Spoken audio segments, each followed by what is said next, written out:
Welcome back to the Stuff or Whatever podcast. Your host, B. Quanti here. And today has definitely been one of those days. Let me start off. This is actually a re-recording of this week's podcast. Even though I don't have too much of a following or anything like that, I know it's kind of nice to have that level of quality or at least care about how things turn out. But basically, I recorded this early before I stream on Twitch. Besides, that mentions I'm on Twitch, so follow me if you like. I do upload my VODs here on YouTube. So comments, subscribe, all that. Give it a like if you feel like it. But yeah, I want to get a habit of saying that's usually in the description of each video, podcast, on the about of the YouTube channel, or even on Twitch channel, or on Twitter. Follow and all that. That's the best way to support the channels and my endeavors, or just cuz. But basically, I had to redo this podcast because usually I give like a little recording test and stuff like that just to make sure everything sounds decent, sounds good. For some reason, when I recorded the podcast, my mic volume was cranked up all the way. Like, I didn't realize that. Like, I heard the playback. I did a test with, okay, that sounds good. So I recorded a podcast. And, podcasts are usually 30 minutes or so. Like, wow, the volume seems really weird and off because even in the testing phase, I forgot to plug in my microphone. So my laptop microphone was taking over and it sounded really awful too. For some reason, my microphone was cranked up all the way, and it sounds kind of bad, especially with like background noise and all that. So my advice for anyone who likes to create content, whether it's be streaming versus podcasting versus whatever video on YouTube or commentary, whatever, the highest microphone setting is not the best. So I like to turn it down so it's like still a good volume, but sounds decent. So second attempt at the podcast, and other stuff that was going on today is that my water was turned off for most of the day. Well, that was fun. It's more so because they had to do like repair work and stuff like that, so it wasn't like I didn't pay the bill or anything, but it's just like they've been doing repairs and stuff like that. It's been frustrating and all that. Because I was like, because I remember because my apartment's good about like texting, email, and stuff. So I had a heads up. I remember last night thinking, I could take a shower before bed, but I'll just wait for the morning. And then morning came and no water, so I just feel filthy and stinky and all that. It's gone by, but I also have some other errands to run. And then this is the last little frustration of the day. So I went to to the grocery store, get groceries, and then I wanted to get some lunch or some fast food. Like, there's In-N-Out Burger. And I talked about this before on like my fast food podcast, but like, you know what? I'll give In-N-Out a chance, a second chance or whatever. And drive-thru isn't bad because here at least in Arizona and Phoenix, like every single time I've passed by Whataburger, even if it's like late at night, like 9-10 o'clock, it's like the drive-thru is like really backed up, like wrapped around the parking lot. Like they dedicate part of the parking lot just to kind of wrap around cars for the drive-thru. Like, that's not too bad. So I'll just go through. So I went there. It was still kind of busy, so they had someone taking orders by the drive-thru. And I wait, and I wait, and I wait. Not really going for it, and I found out, hey, there's the car that's just died. Like right before the payment window, like one of the windows, and all that. So people have to back out of the drive-thru and go inside to get the food. And I think it was a point like I think maybe one car behind me ordered. That's just where my place in line was. So it wasn't like they had my food like sitting there on the counter. So I went inside, ordered my food, and I found out it seemed like it was like an electric car that just completely crapped out and died. And all that's like, but I ordered my food and all that. And I took it home. And it was actually pretty good. Like, and before my podcast, I said, In-N-Out, in my opinion, is a bit overrated. I feel like when it's like, oh my god, you have to have In-N-Out. Oh my god, oh my god. But yeah, the burgers are actually pretty good. Giving it a second chance, yeah, it's a pretty good burger. But I really don't care for the French fries that much. I got animal style, of course. And it's good. Like I actually didn't realize how much of an upcharge it is to get animal style. But with that, I think it's like Thousand Island dressing and bacon, or chopped bacon, or whatever. I forget exactly what makes it animal style. But it's kind of like served on top of the fries and stuff like that. So it's okay. But when you like get the French fries without the animal style, whatever, it's I don't know, and I don't know if it's because they do like more health conscious or lower fat oils that they fry them in. I'm not sure if that's the reason why the fries seem really off, but like I like the French fries, but the burger's good. So I don't know, maybe mental note to myself that next time I'm getting out, just get burgers and then eat whatever at home. I even I in my opinion, I make better French fries because I have a deep fryer at home. It's like a good like little small countertop one, but I can and I even have like one of those potato cutters too for French fry cutters or whatever. So maybe one, two, depending on the potato. But my French fries at home are a lot better than In and Out. So I might do that, or if I'm lazy because you don't want like your burger sitting there while you're making a side dish, maybe eat chips or whatever. But yeah, my little opinion of In and Out. Also, what I want to talk about in this podcast, I'm not too big of a breaking news or current events kind of guy, but because I remember I was like right before I was recording the first draft of this podcast, the whole thing with what's the name? Yeah, now it's not on the breaking news anymore, but it was the Gabby Petito and her boyfriend was found, or fiance, I think officially fiance, was his body was found, and I think that's crazy. Brian Laundrie, because I know for a while he was the person of interest because, because the story has been going on for quite some time. Because I believe it's beginning of September is that Gabby Petito was reported missing, and they found her body. They said that was like some strangulation and stuff like that. But yeah, it's crazy because they were trying to contact like Laundrie's parents because they couldn't find Brian Laundrie. But basically, Gabby died, and like before the disappearance, there were some concerns about like domestic disputes or maybe even domestic violence on that. But the big thing about the news about Brian Laundrie is that when they found his remains, it was in a condition that was quote unquote skeletal. And you think that was about 3 weeks his body was there in like a Florida park. Yeah, so that's just crazy.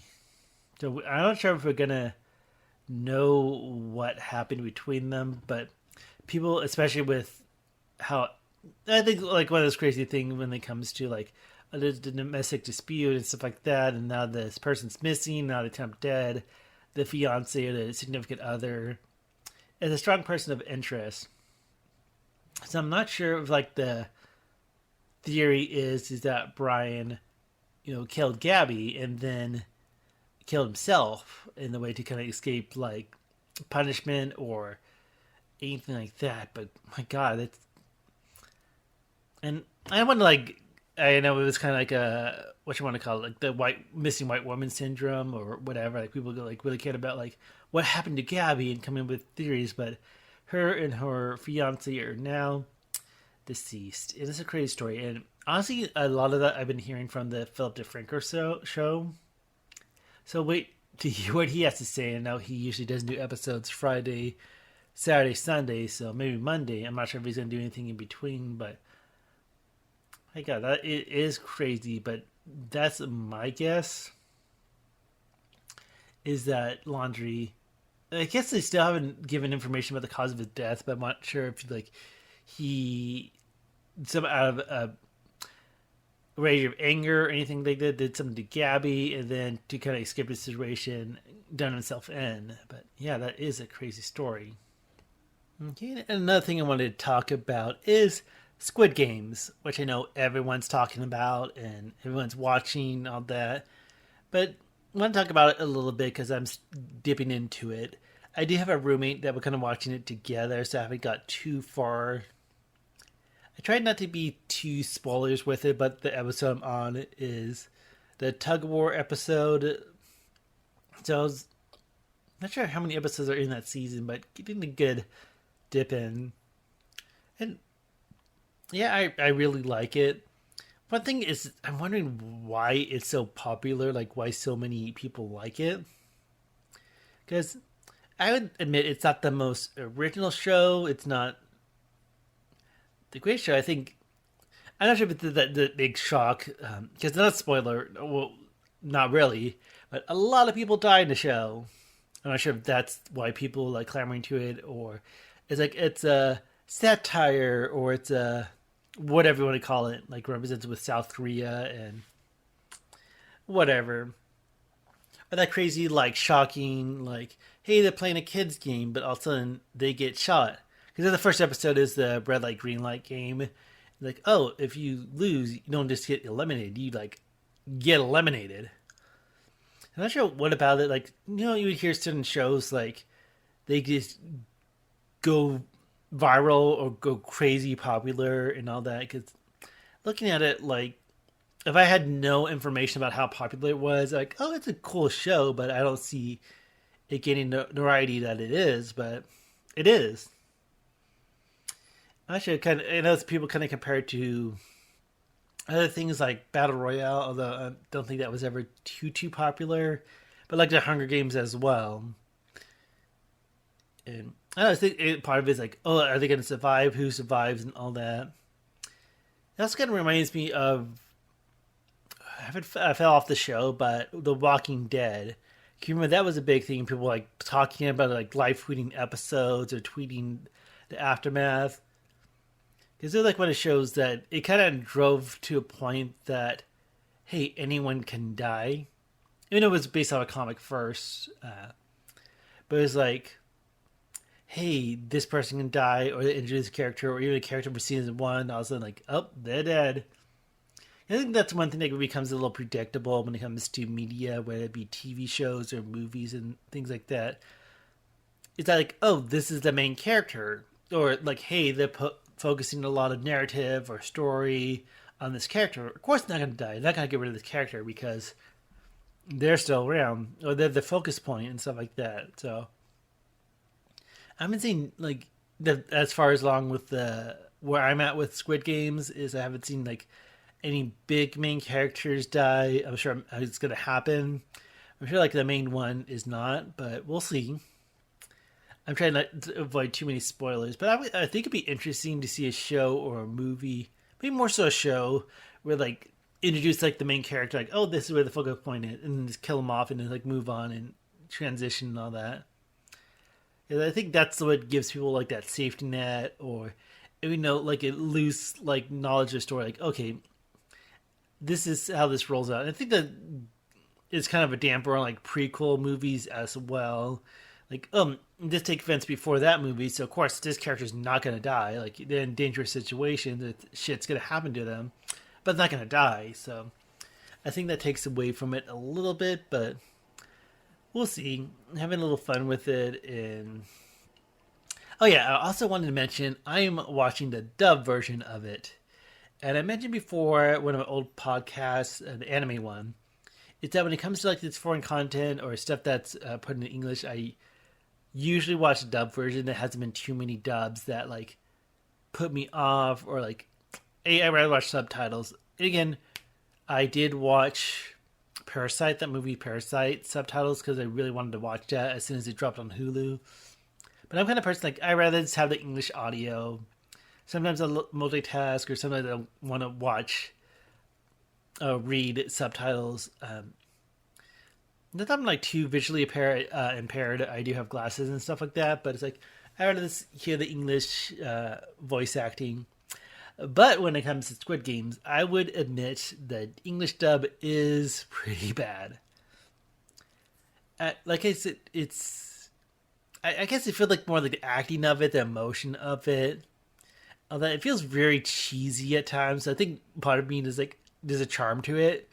Like when you watch like old kung fu movies and the dubbing's bad, like the again the motion, and sometimes like they talk really fast so they can get the words in before the actor stops talking, or vice versa.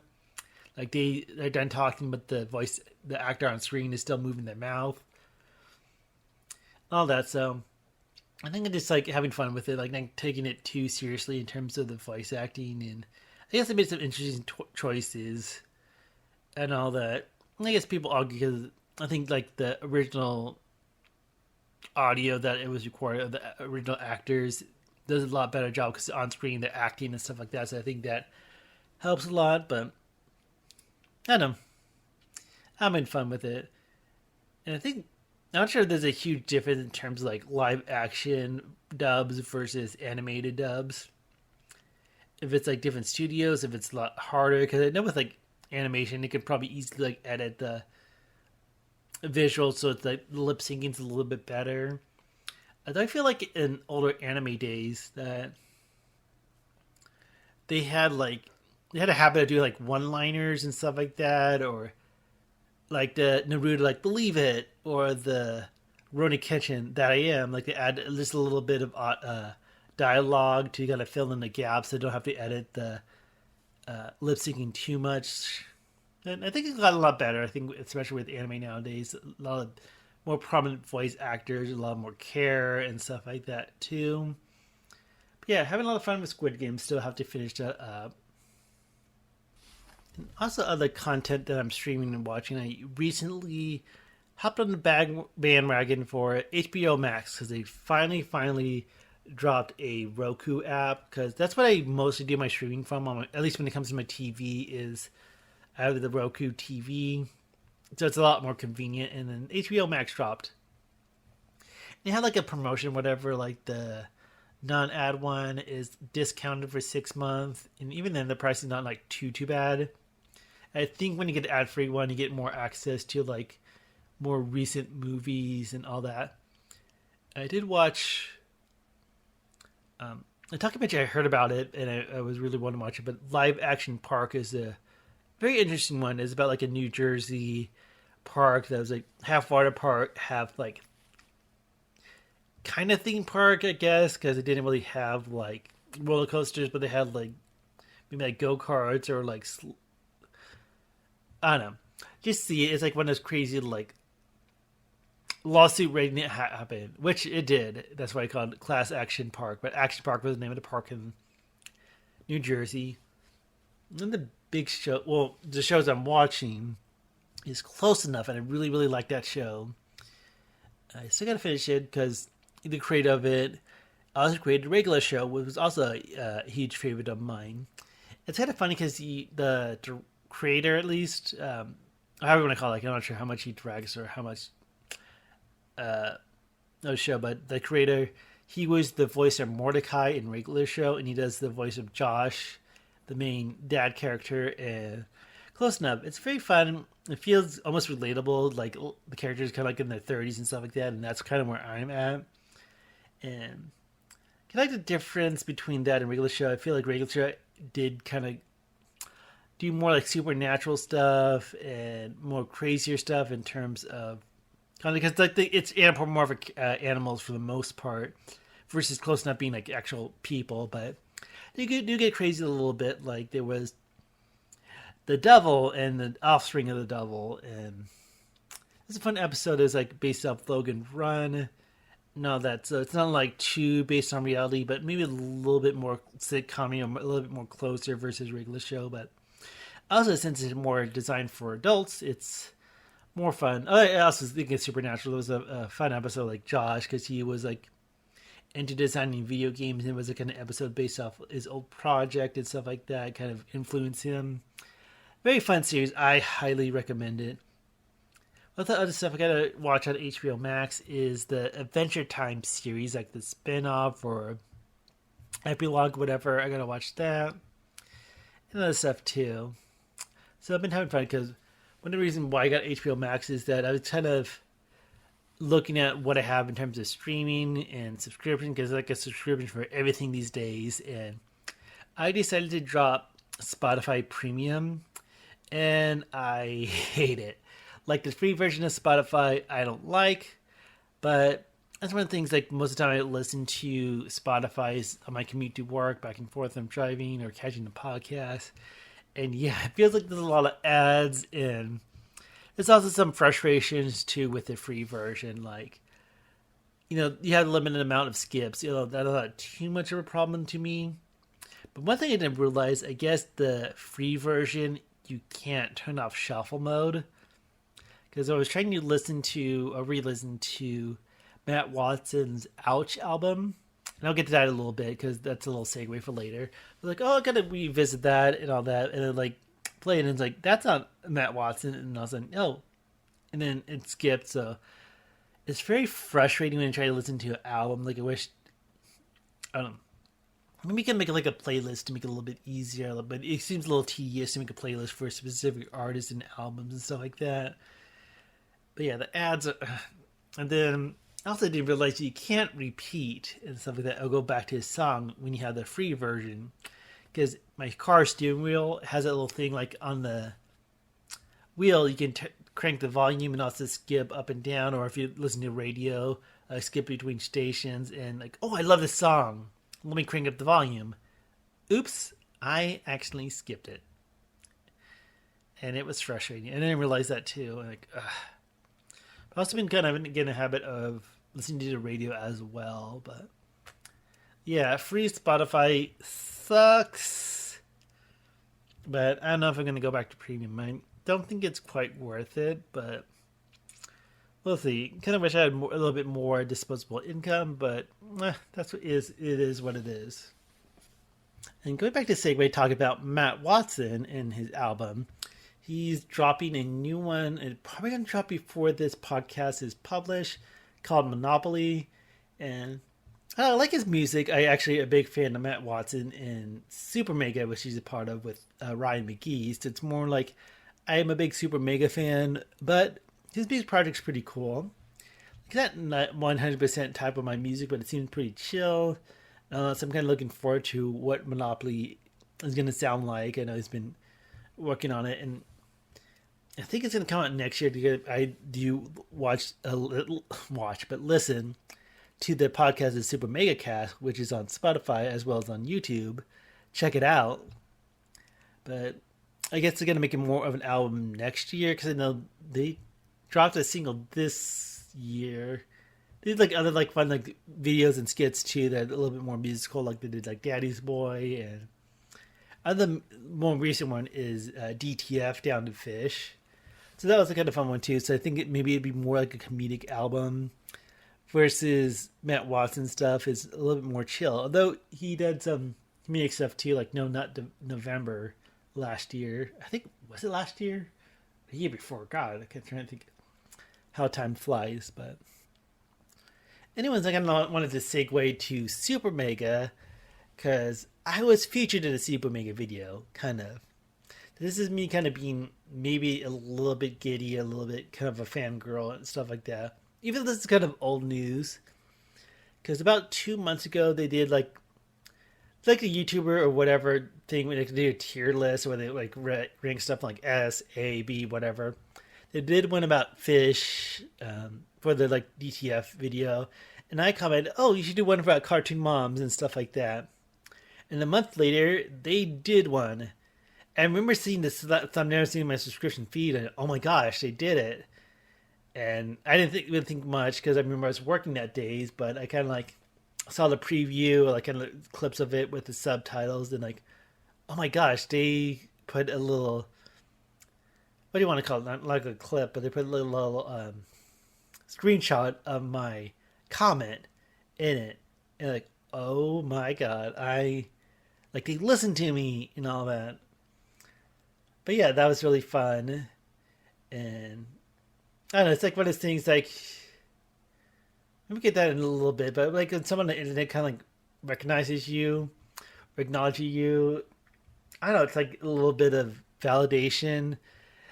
But yeah, it was kind of a fun thing. I was almost thinking, oh my gosh, people are going to know about me. They're going to know about my Twitter or my YouTube channel and stuff like that. I'm going to get the super mega bump. Oh my gosh. And nope.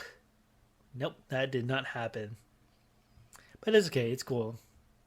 I'm even thinking, I think I did this earlier this week. Like, you know what? Let me look at the original video because I commented on the fish video, the fish share one. Like, let me look for the comment. And it has no likes, no replies. Kind of usually like on YouTube, like the comments that get the most likes, most reply, a little bit more prominent or more visible. It's like, oh my god, they saw that. Like, I'm not sure if it's like great minds think alike or whatever, but I'm a little surprised they saw that. At least enough, because I'm not sure if other people recommend that or anything like that. But yeah, I just remember seeing my little channel thumbnail and the little comment, like, oh my gosh, I'm being noticed by Senpai. But yeah, it's my little fun with the internet and stuff like that. And I think they're really cool channel. It's honestly one of my most favorite on YouTube. I listen to a podcast, and I'm not much of a podcast, even though I record a podcast. I'm not really much of a podcast kind of guy.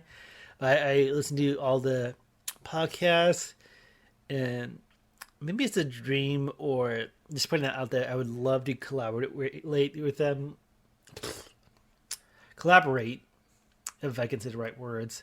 It's been a long day. And I've been chasing with a little booze, if I'm honest, as well. But actually, I've been liking this re-recording the podcast, so I think it's been pretty more chill, not as stressful as I thought, because I want to upload this in the morning.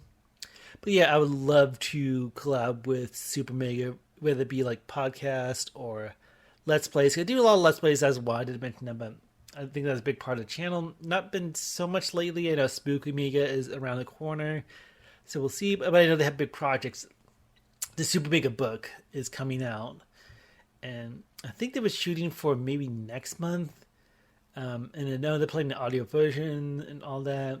It's been a good while since I actually got the book, a book, but I might actually get a physical copy of that. I'm looking forward to that, just because I really like the comedy, that style. I feel pretty like I relate to that, or I enjoy it a lot.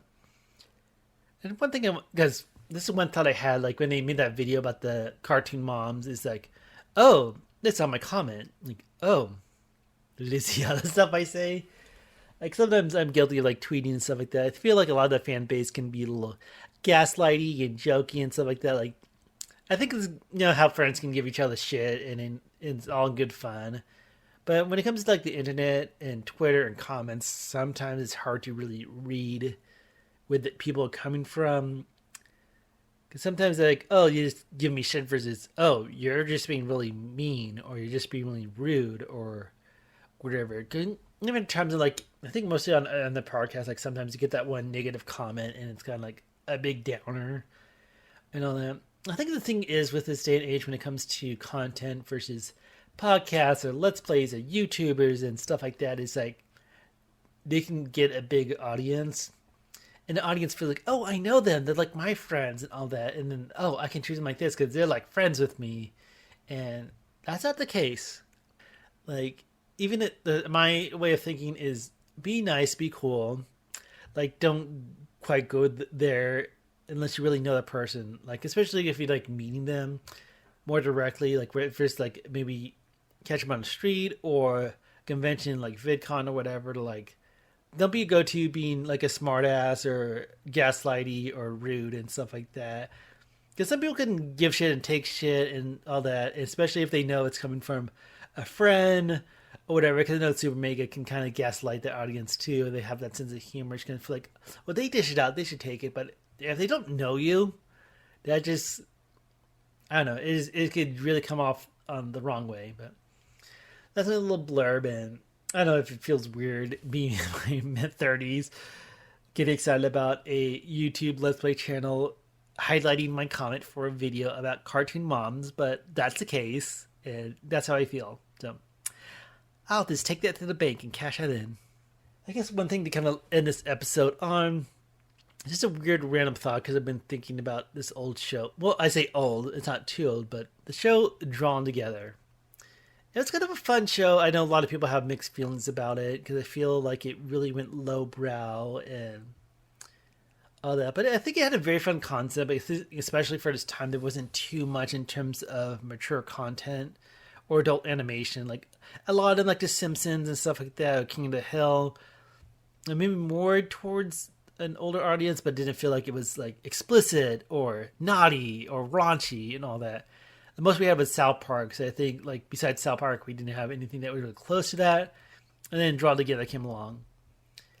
And I was like, if you don't know the show, it's kind of like a reality quote unquote show. Like I think it's like based on like Big Brother, but it had a bunch of like characters based off different cliches or whatever. Like they had like a superhero, like Superman character. They had a Disney princess. They had the musician. There was kind of like a Scooby Doo, Josie and the Pussycats kind of character, a SpongeBob character, a gamer character, and all that. I thought the first season was pretty good. Been a good while though, but yeah, I think like down the road it just got really raunchy, like just to like be offensive, just to be offensive, versus like having much behind it.